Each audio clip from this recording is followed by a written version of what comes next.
If you don't go to church, it may feel like church is kind of a private club. Well, Jesus taught that God's house is for you. Jesus said, God's house of prayer is for everyone. Good morning and welcome to 755 Live. For about 5 minutes, you will hear all about easy to remember soundbite versions of what Jesus said. And the point is to help you experience life to the fullest the Jesus way. Today's Jesus said comes from Matthew 21:13 and Mark 11:17, both accounts of the same situation where Jesus turned over tables in the temple, and then later sorry about that. And then later on, we'll also read from the book of John. So let's start with Matthew 21:12 through 13. Jesus entered the temple and began to drive out all the people buying and selling animals for sacrifice. He knocked over the tables of the money changers and the chairs of those selling doves. He said to them, "The scriptures declare my temple will be called a house of prayer, but you have turned it into a den of thieves." And from another perspective, reading from Mark 11:15 through 17, when they arrived back in Jerusalem, Jesus entered the temple and began to drive out the people buying and selling animals for sacrifices. He knocked over the tables of the money changers and the chairs of those selling doves. And he stopped everyone from using the temple as a marketplace.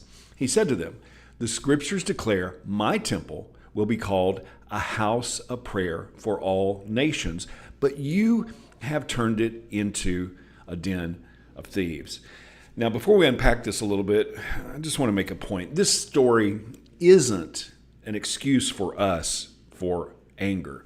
I mean, have you ever heard someone say, well, even Jesus turned over the tables in the temple? And yes, he did. But he'd been teaching in these same temples and other synagogues for more than 3 years. Jesus also walked on the water and raised the dead, healed the leper. Self-righteous anger is easy. Can you walk on water? Let's see you do that before deciding that you're qualified to turn over tables in the temple. The real story here isn't about anger, but why did Jesus do this? What was so wrong that the Son of God, who never defended himself, went on the offense? Well, this story is in all 4 gospel accounts. And in the book of John, we get some more insight. John 2:17. Then his disciples remembered this prophecy from the scriptures. Passion for God's house will consume me. This was all about God's house, which was intended to be for everyone, all nations, all kinds of people. But something was very wrong. Jesus called it a marketplace. And what was happening, there were these money changers who changed the standard Greek and Roman money for Jewish coinage. And they were making it convenient and actually missing the point of what sacrifice is supposed to be. Convenience isn't sacrifice. God's house today is represented by the spiritual building we call church. And that's not a physical place, it's a people. But it's not supposed to be a marketplace where we just offer worship to God based on our convenience. But unfortunately, it has become such a business that many people far from God think that church is all about getting money and that they are not welcome. Maybe we do need to start turning some tables over in our own hearts.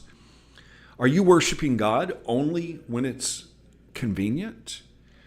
Is everyone welcome, or only people like you? If Jesus showed up, what kind of tables would he turn over in our lives, in the way that we follow him, in the way that we do church today? Maybe we do need to turn over some tables in our own heart. Jesus said, God's house of prayer is for everyone. How can you put that into action today? Thank you so much for listening. If this is meaningful to you, it really does mean a lot to me when you like it, when you share it, when you comment. I really appreciate you. I hope that you have an amazing day, and I hope this time together has helped you live life to the fullest, the Jesus way. And remember, follow Jesus today. Love first.